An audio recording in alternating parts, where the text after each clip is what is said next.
হারাম একটা সামান্য একটা হারাম ছোট্ট একটা খেলাকে নিয়ে সারা বিশ্ব কি করছে দেখেন নাই? কি পাগল হয়ে গেছে একেবারে। কি অবস্থা মানুষের মধ্যে। কে খেলে তারও ঠিক নাই, ওই দেশের লোক আমাকে চিনে কিনা তারও ঠিক নাই, নিজের কোনো ব্যক্তিত্ব গায়েরও কিছুই নাই। আশ্চর্য একটা জাতি আমরা। কে খেলছে ভাবখানা এমন যে আমরা মনে হয় যুদ্ধ করে কাফেরদের সাথে দ্বীন ইসলাম কায়েম করে ফেলছে। ভাবখানা অথচ এগুলো তৈরি করা হয় কি জন্য? যাতে মুসলিম জাতি একদিকে ফোকাস করে থাকে, অন্যদিকে ওরা তাদের উদ্দেশ্য সাধন করবে। সারা ওয়ার্ল্ডের চেহারা একদিকে ফিরাইছে, এদিকে দেখো, এই যে খেলা দেখো, আর বাকি পিছনে যে কাজগুলো ঠিকই করছে। কি কাজ করছে কয়েকদিন পরে দেখতে পাবো। আমি বললাম না, কারণ বললে সব বুঝতে না, সব জায়গায় সবকিছু বলতে নাই। ওদের উদ্দেশ্য ওরা কখনো ভুলে যায় নাই। ওরা চাচ্ছে সারা বিশ্বটাকে শাসন করতে এবং মুসলিমদেরকে দমন করতে। আপনাকে খেলতামাশায় ব্যস্ত রেখেছে। লাচো এখন যুবকদের কোনো হিতাহিত জ্ঞান পর্যন্ত চলে গেছে। হিতাহিত জ্ঞান, তোমাকে এইভাবে চুল কাটতে কে বলছে? তোমাকে এইভাবে চুল কাটতে কে বলছে? এদিকে একদম ছিলে রেখে দিচ্ছে, এখানে মাঝখানে একটা ময়ূরের মতো রেখে দিচ্ছে। এভাবে চুল কাটতে তোমাকে কে বলছে? কে তোমাকে মেসির ফলো করতে বলছে? তোমার জন্য রাসূল সাল্লাল্লাহু আলাইহি ওয়াসাল্লামের বাবরি চুলের সুন্নাত নাই? আজীব একটা ব্যাপার।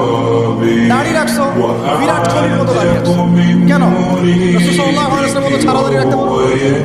আশ্চর্য। আমাদের আদর্শ চিন্তা হবে না? নবী সাল্লাল্লাহু আলাইহি ওয়াসাল্লামের মতো এত সুদর্শন হ্যান্ডসাম মানুষ থাকলে আমি কাকে ফলো করব?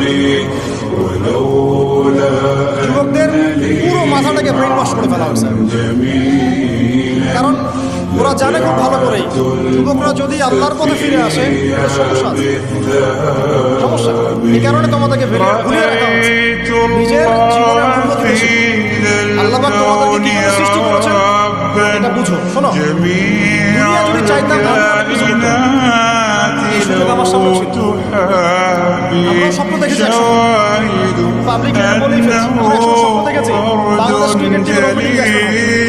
সবাই আমাকে চিনবে, সবাই আমার পোস্টার লাগাবে ঘরে ঘরে, সবাই আমার কাছে অটোগ্রাফ দিতে আসবে, ছবি তুলবে, ইত্যাদি ইত্যাদি।